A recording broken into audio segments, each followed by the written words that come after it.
In a great African city where tall buildings stood beside crowded markets and the sound of daily life never truly slept, there lived a man whose name was spoken with admiration.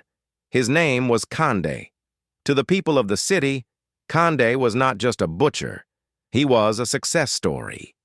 He was proof that hard work could turn poverty into power. His shops were everywhere, his restaurant was famous, and his wealth seemed endless. People trusted him, praised him, and pointed to his life as an example of what determination could achieve. But beneath the surface of that success, beneath the shining lights and full plates, lived a secret that had been growing quietly for many years. Long before wealth entered his life, Kande was a poor man.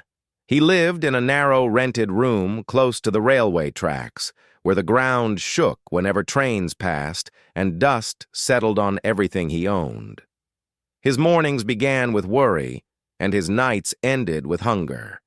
He counted coins that never stretched far enough, and he dreamed of a life where food was not a daily question. Each day he watched other people eat meat in the market, laughing and sharing, while he stood aside pretending not to notice the ache in his stomach. Hunger slowly changes a person. At first, it only weakens the body. Later, it begins to whisper to the mind. It tells you that rules are made by people who are not starving. It tells you that survival is more important than honor. Kande heard those whispers, and over time, they grew louder than his conscience. At the edge of the city, far from clean streets and public attention, donkeys were sold cheaply. These animals were old, injured, or unwanted. In the city, donkey meat was forbidden. It was considered unclean and unacceptable, something no respectable person would eat. But to Kande, standing there with empty pockets and a heavy heart, those rules felt distant and abstract. He looked at the donkey, then at his future, and felt cornered by life itself. That night, under the cover of darkness, Kande slaughtered the animal. There were no witnesses, no voices of warning, no prayers, only the sound of his own breathing and the weight of the decision he had made. He prepared the meat carefully, covering it with spices, cooking it slowly, making sure no one could tell the difference. The next morning, he sold it as beef. The people loved it.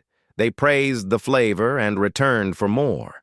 They told their friends. They trusted him. For the first time in his life, Kande held real money in his hands.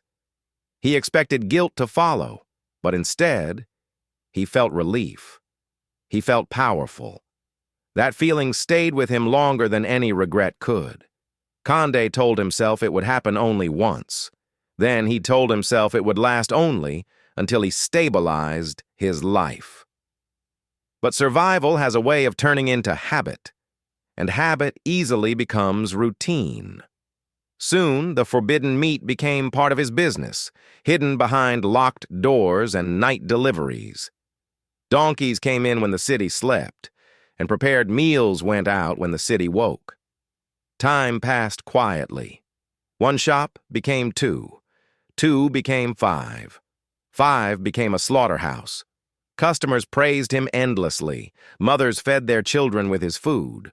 Workers relied on his meals for strength. Leaders served his meat at important gatherings. The city trusted Kande completely, and that trust became the foundation of his growing empire. As the years went by, Kande opened a restaurant unlike any the city had ever seen. It was called the Golden Horn. It shone with bright lights and elegant decorations. Soft music played as guests enjoyed carefully prepared dishes. People waited in long lines just to eat there. Politicians discussed policy over his meals. Military leaders praised the quality. Royal servants carried food from the Golden Horn back to the palace itself. Kande was no longer just rich. He was powerful.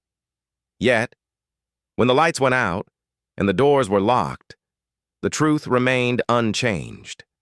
Donkeys still arrived quietly. The lie still fed the city.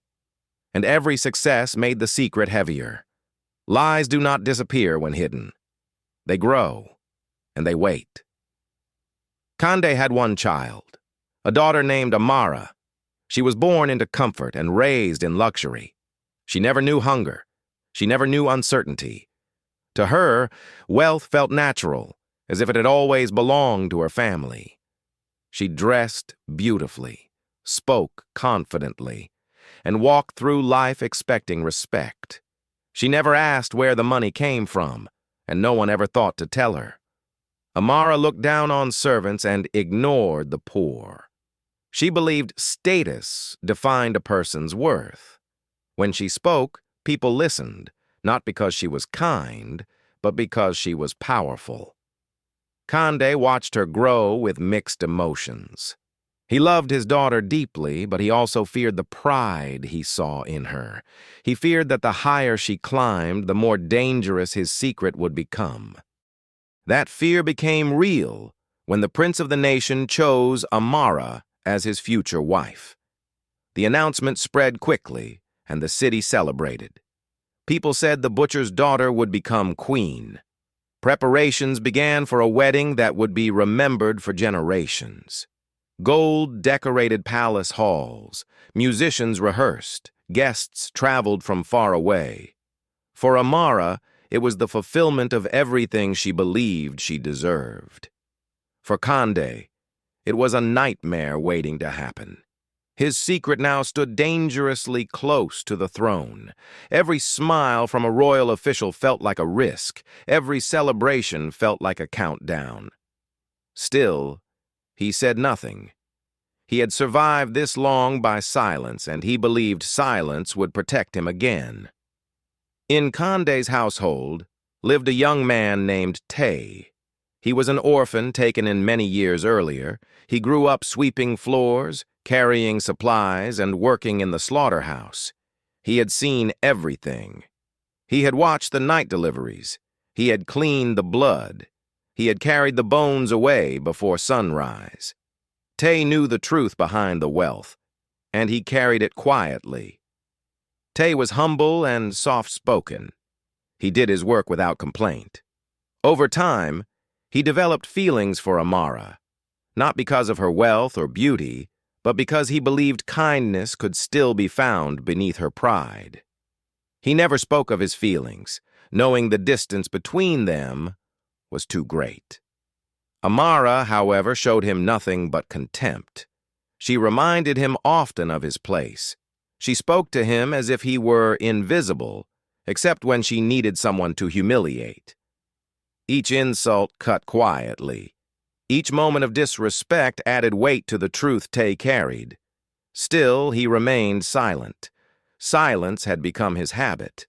The wedding day arrived with thunderous celebration. The city stopped to watch. Drums echoed through the streets. The palace glowed with gold and fabric.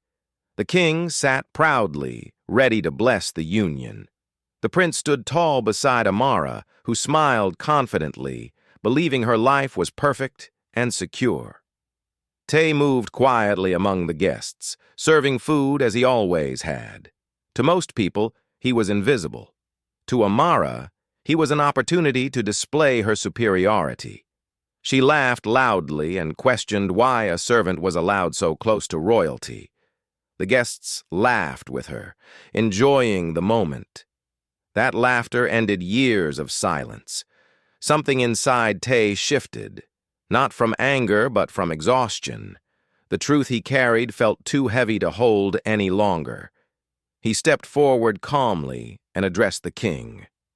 He said that before the marriage could be blessed, the city deserved to know what it had been eating for years. The hall fell silent. Faces turned. Kande felt his strength leave him. Tay spoke clearly and without hatred. He explained how the meat had been sourced, how the wealth was built, and how deception had fed an entire city. Gasps filled the room. The prince stepped away from Amara. Kande collapsed to his knees. The king ordered an investigation immediately. That same night, inspectors confirmed everything. The Golden Horn was shut down. Kande's wealth was seized. Kande and his daughter were arrested. The wedding was canceled. The city woke the next morning not to celebration, but to reflection. People mourned the loss of trust more than the loss of money. They questioned how easily they had believed. They spoke of responsibility and honesty. Tay was offered reward and recognition, but he declined. He did not seek power or revenge. He only wanted the truth to breathe. Years later, the story is still told. Parents tell it to their children as a warning. Elders tell it as a lesson. It reminds people that wealth built on deception cannot stand forever. It teaches that pride blinds those who refuse to question comfort. And it proves that truth, no matter how long it waits, will always find its moment.